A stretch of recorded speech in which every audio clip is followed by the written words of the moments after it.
What's up everyone, it's Caddy with Money Vesting. So in this video, I wanted to kind of break down equity risk premiums and the current yields that we're seeing in the markets. And the reason why I'm going over this right now is because I wanted to go over a Twitter post from Professor Demodran and a spreadsheet that he made available in the beginning of March, and his way of actually accounting for the equity risk premium.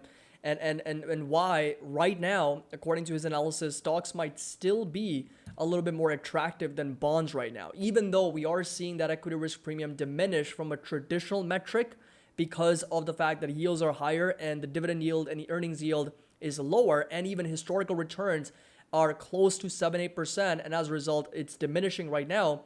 Professor Demodran put out a spreadsheet, which I'm going to break down in this video, and his post as well. So hope you guys enjoy this video, find it helpful. If you do, make sure that you drop a like. Don't forget to subscribe to the channel. If you are just joining us for the first time, the link to our Discord and Patreon is going to be down below if you're interested in joining us. And of course, the link to our Discord and 16% discount along with all of our buy and sell alerts, options alerts, and you'll get access to all the private videos as well. So David Ignis on Twitter posted this chart pretty much suggesting that if recent history is any guide, this yield surge in T-bills, which are shorter duration bonds, so in this case, he's taking the 6 months, is a precursor to a disaster for the S&P 500 because the 6-month T-bill yield is currently 3 times that of the S&P 500 dividend yield. In the last 2 instances, the gap was comparatively wide and the S&P 500 crashed 50% over the 2 years, just saying. So this right here is the chart that he's pretty much got on this feed. So if I bring over this, so you'll notice the white line is pretty much the 6-month dividend yield or 6-month yield, and we've got the S&P 500 dividend yield, and you'll notice that how much higher that chart was. And over here back in 2007, 2008 during the great financial crisis, and this right here during the dot-com bubble, and both instances when the yield was higher than the dividend yield, all the S&P 500, we pretty much saw a drop, pretty substantial drop in the S&P 500. Of course, we saw a 50% crash pretty much in the markets. And once again, we had that happen in 2020, and the markets pretty much declined about a year later. Happened in 2019, and then markets pretty much dropped about a year later. And this right here is a steep increase in the 6-month yield. Once again, however, you'll notice that the yield was much higher here also, right? Back in the 1994, 1995, the 6-month yield was as much as you can see, 6%. And the dividend yield was as close to 1.8 or closer to a little bit over 2%, and nothing really happened to the market. So it's not a perfect signal, but definitely the last 2 times, or last 3 times, I should say rather, when it's happened, the markets have been really, really brutal. Now, before we come to this, I wanted to go over this as well. This is a good measure of where the yields currently are, and the yield curve as measured by the 10-year versus the 3-month, and then 10-year versus 2-year. And what you'll notice is that right now we are obviously negative in December and up until March of 23. And the last few times we were negative was once again back in 2005, 2006, right before the great financial crisis. And then once again in 2000. And then if you come down even further, the yield curve back when 6 months were trading at a little bit over 6, almost 7%. We've not really seen the 6-month or the 1-year trade above 5% up. You know, we saw that back in 2006, 2007. And then we saw that in the 1990 as well, 6.7%, 6.8%, and as much as 7%. And then we saw that in 1994. So very rarely do we see the 6-month and the 1-year trade as much as 5 to 6%.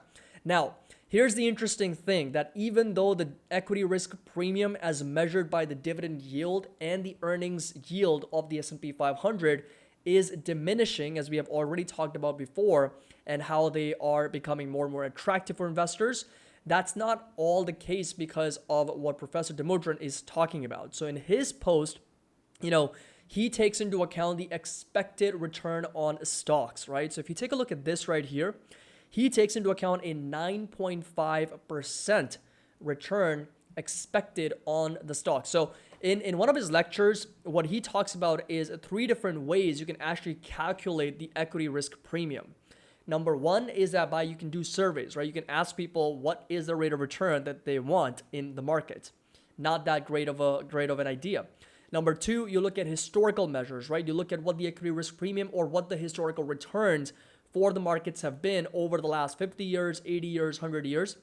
Once again, Professor Demodran says it's not the best idea to go with that approach because historically lots of things have changed and you are going to find yourself in a significant sort of like a variance here, because depending on the amount of years you choose, if you go with 20 years, 50 years, 70 years, you're going to end up with completely different equity risk premiums if you go with that approach. So what Professor Demodrin does is he basically uses what's called an implied forward equity risk premium. So what he does is that he takes into account all the share buybacks and the dividends, cash dividends paid out to investors. So those are basically his coupons, right? Those are basically his payments that he's receiving as an investor in the S&P 500.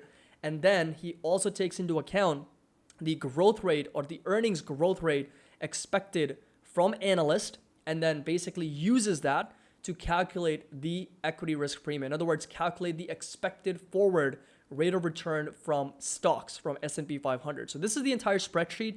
And as you can see that this is the number that he's pretty much plugged in, and enter the expected dividend yield. And you can also add back expected stock buybacks to dividends as well. So 4.65% is the cash on yield is what we have. An expected growth rate in earnings. As you can see, these two right here are the numbers to really be focusing on right now.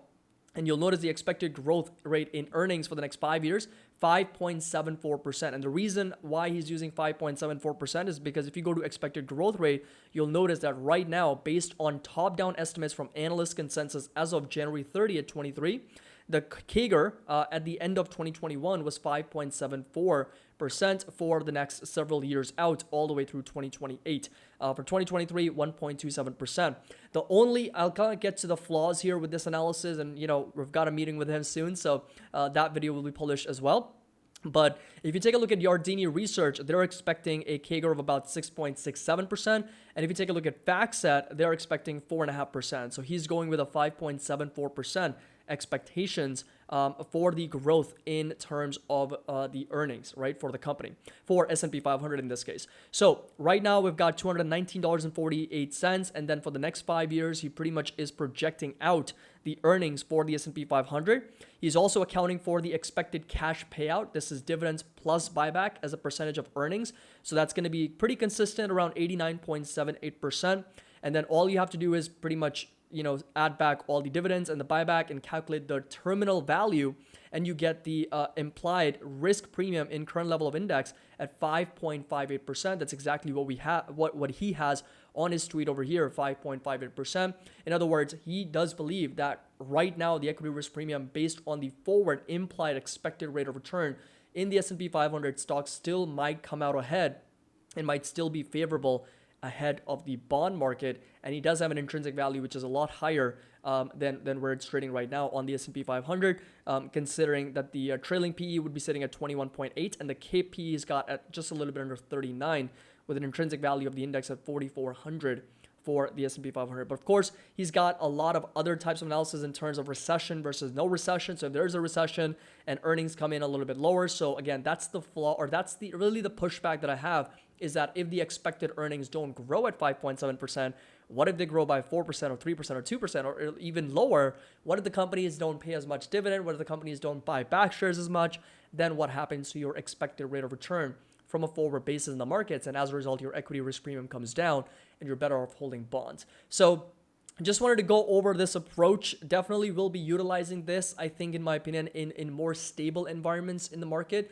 But definitely, goes to show that there is a lot of, I think the idea behind this is really using the more current, more up-to-date numbers. And of course, really kind of staying up to date as opposed to using the historical 20, 30, 40, 50 years worth of data, which can really skew on one side or the other. And of course, not really using the earnings yield or the dividend yields only, because that can also really, kind of give this wrong picture about the market, because the dividend yield is not the only rate of return that you're making from S&P 500. You're also getting the earnings yield. You're also getting, share buybacks. You're also getting capital appreciation as the earnings are expected to grow. But of course, dividend yield, people like to use that because it's guaranteed. And dividend yield is pretty much, what you're expected to make if there was no return from the market, even if they kind of stayed flat. The dividend is what you can expect to make from the markets regardless of what's going on. So lots of people like to use dividend yield. Lots of people like to use earnings yield. But for Professor Demodrin, he's basically using both and the share buyback along with that to really estimate what that equity risk premium might be. So as of March 1st, he did calculate it to be 5.58, which is still a lot higher than if you were to compare to something else. So in his opinion, I think stocks still might come out ahead and more favorable than where bonds are right now, given how high the yields already are. So hope you guys enjoyed this video and found it helpful. Make sure that you drop a like. A little bit of an update on the bond market with respect to the equity risk premiums. As always, happy investing, and I'll see you all in the next video.